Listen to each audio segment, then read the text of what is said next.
Hello, for my movie vlog project, I did it on the movie The Blind Side. The genre of this movie is sports and drama. The setting and the plot. The setting of this movie is in Memphis, Tennessee. Most of it takes place in like the Dewey House, the school, the football field, places like that. And this movie starts with Michael, a black teenager. He's homeless. The Tuohys, they find him and they take him in, and he goes to school, all that, and then he starts playing football. The journey starts a little rough, but after a few pep talks from Leanne and lots of practice with SJ, he gets very good at it. So good that he can go to pretty much any university in all of America. He's got a scholarship for pretty much every university. So he has a lot of universities to choose from. After a little bit of pushing from his family, a little bit of pushing from his tutor, he decides to go to Ole Miss. So he's gonna go to Ole Miss. He's really good at football. His family's happy. Everyone's happy. And then one day, the NCAA takes Michael in and says they need to question him. And they question him so much that he is convinced that the Tuohys took him in because of his athletic potential. So he runs away, and the Tuohys spend a long time looking for him. A restless night, a restless day.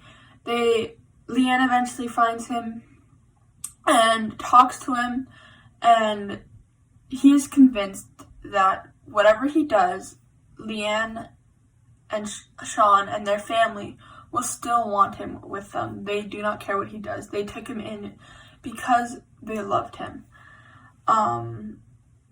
So Michael ends up going to Ole Miss still.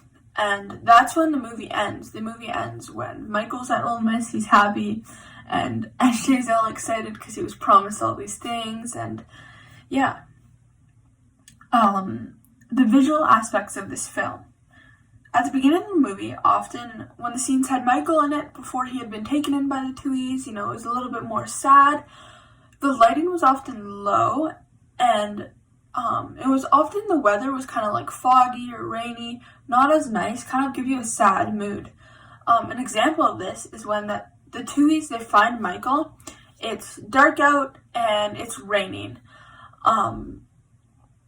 And as the movie progresses, the lighting gets better and the weather continues to get better to kind of show the mood of Michael now. He now has a home, has a family, has as many, could go to any school in all of America. The different camera three of the camera techniques that I saw in this movie. I think the first one I saw was a lot of quick cuts, camera moving really fast, moving around. I think a lot of this movie was foreshadowing and trying to show you what was happening even seconds before the people in the movie knew what was happening, so that you had that moment where you were just in suspense, didn't know what happened, before it kind of like resolved itself, before you could breathe out. Another one was wide shots, because Michael was not a small dude. He was pretty tall and not the skinniest dude either, So there was a lot of far back shots to show Michael how tall, how wide he was in comparison to all the other kids his age and like every other actor. The last camera technique that I saw, probably the most popular camera angle in the show, was not like a close-up, but it wasn't far away. It was kind of just a middle shot, just so enough that you could see the room, you could see a few different people in the room, and you could kind of see what was going on. There are many different examples of this. Oftentimes when Michael's with his tutor, it's not a close-up, it's a bit farther back, so you can see what's happening around, or when the family's watching TV, or anything like that.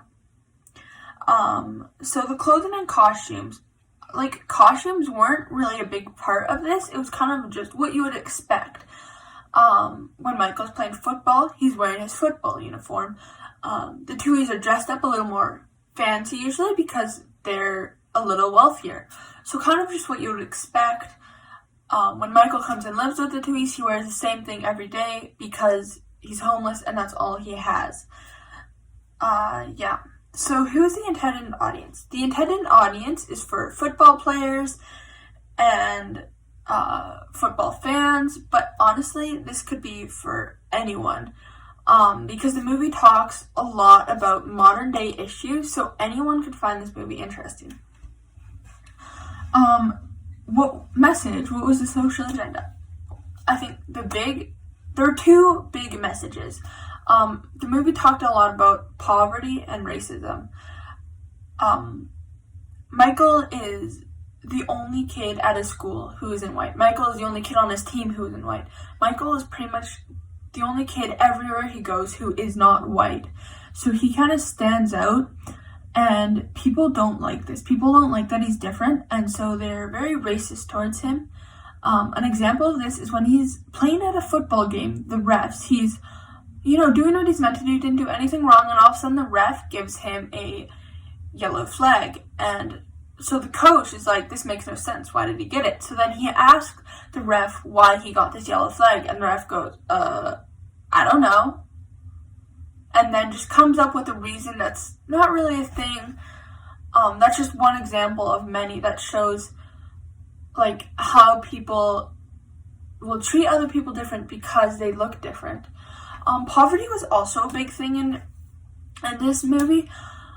There's a scene where Michael actually struggles with this, where he learns about his football potential, and after he's good at football, he sees a newspaper article about a boy who was killed, and Michael knew that could have been him because that boy was in the wrong place at the wrong time, and because he was poor, he couldn't get out of that place.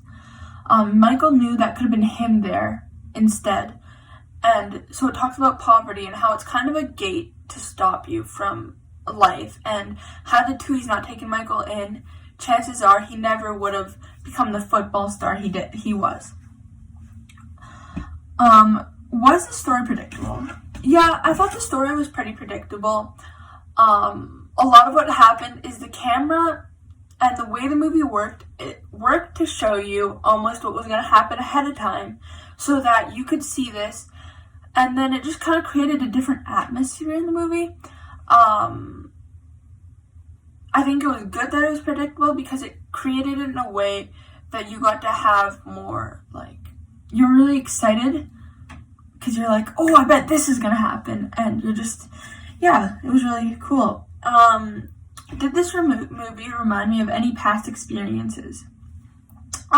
There's a scene in the movie where Michael goes in for his first day of school. He sits at his table all alone. Everyone else is sitting with someone else. Everyone else is in pairs. And then there's Michael all alone at his table. There's lots of room beside him, but no one goes and sits with him. So it's just Michael. And it's just so awkward. Like, it's obvious that he's just kind of there.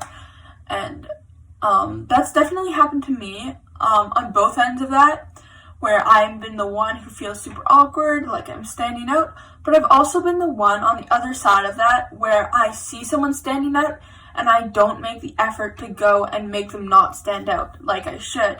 I should go and include them and make sure they don't feel like they're standing out, but oftentimes I'm that one who's just kind of sitting there awkwardly staring, watching them, so, were there any pop culture references in this film? I didn't see any pop culture references. That doesn't mean there aren't any. There could be some. Yeah, so that's about it. Anyway, that was a pretty cool movie. I'd really recommend it. You should definitely watch it.